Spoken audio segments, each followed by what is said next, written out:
எதிர்க்கட்சி தலைவரான எடப்பாடி பழனிசாமி அவர்கள் நானும் ஊர்வலம் போறேன், நானும் மக்களை சந்திக்க போறேன் அப்படின்னு சொல்லி மூத்திர சந்தா போய் மீட்டிங் போட்டுட்டு இருக்கிறாரு.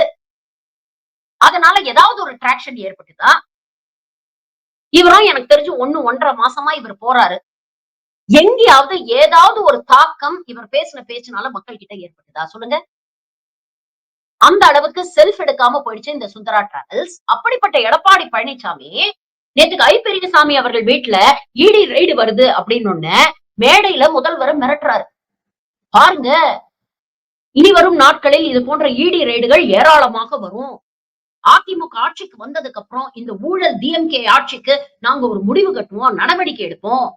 நான் கேட்கிறேன், ஊழல பத்தியோ பெண்கள் பாதுகாப்பை பத்தியோ பேசுறதுக்கு அதிமுகவுக்கு என்ன தகுதி இருக்கு?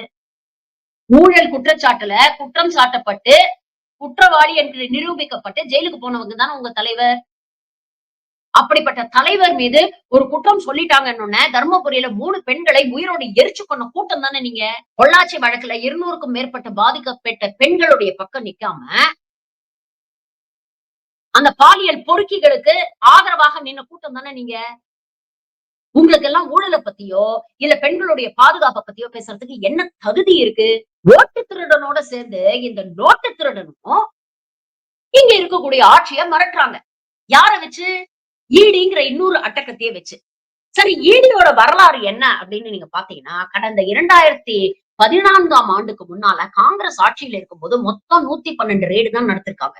ஆனா பிஜேபி ஆட்சிக்கு வந்ததுக்கு அப்புறம் கிட்டத்தட்ட 3000க்கும் மேற்பட்ட ரெய்டுகள் நடந்திருக்கு.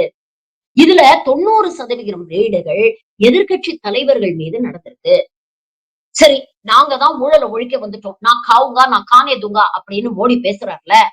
நீங்க ஊழலை ஒழிச்சிட்டீங்களா? இவ்ளோ ரெய்டு நடத்துனீங்களே, சம்பந்தப்பட்ட குற்றவாளிகளுக்கு எல்லாம் தண்டனை வாங்கி கொடுத்துட்டீங்களா அப்படின்னு பாத்தீங்கன்னா, 3000க்கும் மேற்பட்ட ரெய்டுகள் நடந்திருந்தாலும் வெறும் 23 வழக்குகள்ல மட்டும்தான் கன்விக்ஷன் வந்திருக்கு.